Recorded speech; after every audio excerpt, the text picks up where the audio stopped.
हल्ला बोल टीवी और मैं हूं आपके साथ सुरभि। शंभू गर्ल्स हॉस्टल मामले में बिहार के उप मुख्यमंत्री विजय सिन्हा ने साफ तौर पर उनके परिजनों से कहा कि अगर मैं न्याय नहीं दिलाया तो मैं अपनी उप मुख्यमंत्री के पद से इस्तीफा दे दूंगा। क्या कुछ और कहा है विजय सिन्हा ने, आइए इसके बारे में हमें विस्तार से बताएंगे हल्ला बोल टीवी के संपादक दीपक शर्मा। देखिए, परिजन बहुत निराश हैं, टूटे हुए हैं और शंभू गर्ल्स हॉस्टल में जिस छात्रा की जान गई, जिसके साथ गलत काम होने की आशंका है कि गलत चीजें की गई उसके साथ, उसके माता पिता यह मानने के लिए तैयार नहीं हैं कि छात्रा के परिजन कहीं से मानने के लिए तैयार नहीं है कि छात्रा ने सुसाइड किया। और पुलिस 24 दिनों की जांच के बाद यह रिजल्ट लेकर आई है कि छात्रा के साथ कोई गलत काम नहीं हुआ है, छात्रा ने सुसाइड किया है और उसके साथ किसी तरह का असॉल्ट नहीं हुआ है। अब इस मामले में आज पुलिस मुख्यालय की ओर से बुलाया जाता है छात्रा के माता पिता को कि आप पुलिस महानिदेशक विनय कुमार के आवास पर आइए और आकर उनसे मुलाकात की। छात्रा के माता पिता और दूसरे परिजन पहुंचते हैं डीजीपी विनय कुमार के आवास और वहां उनकी मुलाकात बिहार के पुलिस महानिदेशक विनय कुमार से होती है। विनय छात्रा के परिजनों का, माता पिता और दूसरे जो लोग गए थे साथ में मिलने का, उन्होंने हल्ला बोल टीवी से बातचीत की और बातचीत में बताया कि हमारी मुलाकात जब डीजीपी से हुई तो डीजीपी विनय कुमार ने कहा कि आपकी बेटी ने सुसाइड किया है, उसके साथ कोई गलत काम नहीं हुआ है। हमने इसे मानने से इनकार कर दिया। इसके बाद हम वहां से निकल गए क्योंकि हमें भरोसा नहीं है पुलिस पर। उन्होंने, परिजनों ने आरोप लगाया कि पुलिस बिक गई है। अब इसके बाद जब वे लोग वहां से निकले तो बेऊर मोड़ के पास एसएसपी कार्तिकेय शर्मा पहुंचते हैं और मिलते हैं परिजनों से। परिजनों ने कहा कि एसएसपी कार्तिकेय शर्मा वहां आते हैं और आकर के कहते हैं कि आप चलिए सम्राट चौधरी से, गृह मंत्री से मिल लीजिए। हम लोगों ने कहा, परिजनों ने मुझे बताया कि हम लोगों ने एसएसपी कार्तिकेय शर्मा को कहा कि हम नहीं मिलना चाहते और इसके बाद परिजनों ने कहा कि हम पर दबाव बनाने की कोशिश की गई कि नहीं, आप मुलाकात कीजिए। जब हम लोगों ने मिलने से इनकार कर दिया तो उन्होंने कहा कि जब हम लोगों ने मिलने से इनकार कर दिया तो हमें समझाने की कोशिश की गई कि नहीं, आप मिल लीजिए, लेकिन हम लोगों ने साफ कह दिया कि हम नहीं मिलेंगे। इसके बाद पीड़िता के परिजनों ने डिप्टी सीएम विजय सिन्हा, विधानसभा अध्यक्ष प्रेम कुमार और जहानाबाद के पूर्व सांसद अरुण कुमार को पूरे मामले की जानकारी दी और कहा कि न्याय हमें चाहिए।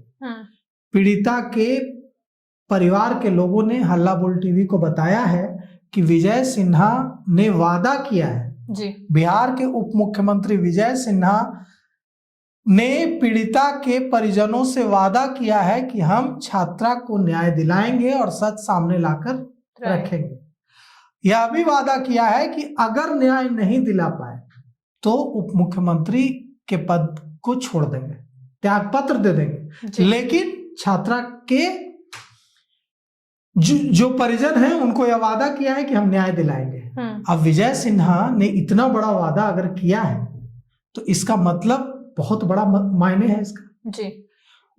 अगर वो अपनी उप मुख्यमंत्री पद की कुर्सी तक छोड़ने के लिए तैयार हो गए हैं तो आप समझिए कि कितनी बड़ी बात, कितना बड़ा वादा उप मुख्यमंत्री विजय सिन्हा ने छात्रा के परिजनों से कर दिया है। अरुण कुमार ने भी कहा है कि हम लड़ेंगे। उनके बेटे ऋतुराज इस बार घोसी से विधायक बने हैं, वो खुद पूर्व सांसद रहे हैं, 2 बार सांसद रहे हैं जहानाबाद से। और प्रेम कुमार ने भी कहा है कि हम न्याय दिलाएंगे। अब सवाल उठता है कि अब आगे की लड़ाई परिजन कैसे लड़ेंगे? तो परिजनों ने एक बड़ा फैसला लिया है। क्या फैसला लिया है? परिजनों ने फैसला लिया है कि 3 फरवरी को भारी संख्या में हजारों की भीड़ जहानाबाद के पतियामा से हजारों की भीड़ कूच करेगी और बिहार के राज्यपाल आरिफ मोहम्मद खान से मिलने गवर्नर हाउस जाएगी और जाकर कहेगी कि हमें भरोसा नहीं है पुलिस पर, हम न्यायिक जांच की मांग करते हैं। इस बीच कई वरिष्ठ वकील इस मामले की को कोर्ट में ले जाने वाले हैं, जिसमें वाईवी गिरी भी शामिल है, जो बिहार के सबसे बड़े लॉयर्स में से एक है। वे लोग इस मामले को मेंशन करेंगे कोर्ट के सामने, हाई कोर्ट के सामने, और न्यायिक जांच की मांग करेंगे जी हाँ। और देखिए इस मामले में अदालत क्या रुख, माननीय पटना हाई कोर्ट क्या रुख अख्तियार करती है। तो तीन चीजें हैं। एक, विजय सिन्हा ने कहा है कि न्याय नहीं दिलवा पाए छात्रा को तो त्याग पत्र दे देंगे। दूसरी तरफ जहानाबाद के पतियावा से हजारों की भीड़ 3 फरवरी को जहानाबाद से कूच करेगी गवर्नर हाउस तक। आरिफ मोहम्मद खान को ज्ञापन सौंपेगी और कहेगी कि पुलिस पर भरोसा नहीं। और इसके अलावा वाईवी गिरी और दूसरे वरिष्ठ वकील इस मामले को लेकर पटना हाईकोर्ट से यह अनुरोध करेंगे कि इसकी न्यायिक जांच कराई जाए। तो देखिए इस मामले में क्या होता है। पीड़िता के परिजन रो रहे हैं, पीड़िता के परिजन टूटे हुए हैं, वे बेबस महसूस कर रहे हैं और सिस्टम से हारा हुआ महसूस कर रहे हैं। तो अब जनता की अदालत में जाने का फैसला किया है, माननीय पटना हाईकोर्ट का दरवाजा खटखटाने का फैसला किया है और देखिए ये लड़ाई किस तरफ जाती है।